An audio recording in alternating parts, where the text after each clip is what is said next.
Every family faces financial challenges. In this scenario, a family earns only 15,000 per month, but because of rising electricity, food, and transportation costs, they struggle to save money. By the end of the month, they often borrow money from neighbors just to get by. Today, we will see how economic thinking can help them solve this problem.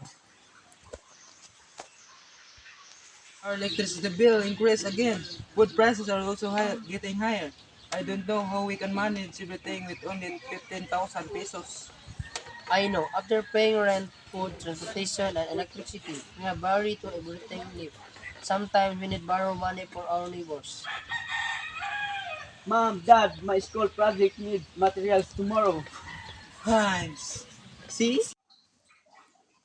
This situation shows an economic problem. The family's income is limited, but their needs and expenses continue to grow.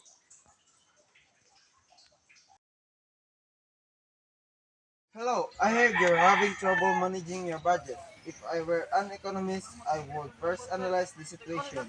We earn 50,000 of a month, but I never seen enough. That's because of scarcity. Scarcity means resources like money are limited while needs and wants are unlimited. So what we can do? We also need to think about opportunity, cost, and trade-offs. What does that mean? Go ahead. Opportunity cost means when you choose one thing, you give up another. Trade-offs mean making choices about what to keep and what to reduce.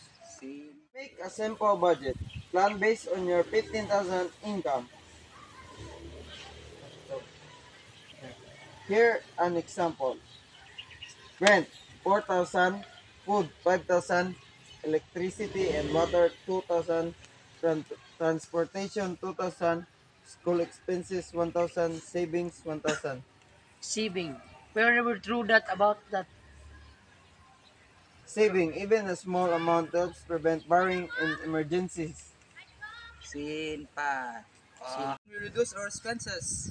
Here are some ideas. Reduce electricity use by turning off appliances when not needed. Plan meals carefully to avoid wasting food. Limit unnecessary spending like snacks or entertainment. Use cheaper transportation option when possible.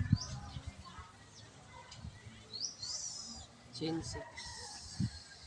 Understand, we need to control our spending and plan for our budget better. Yes.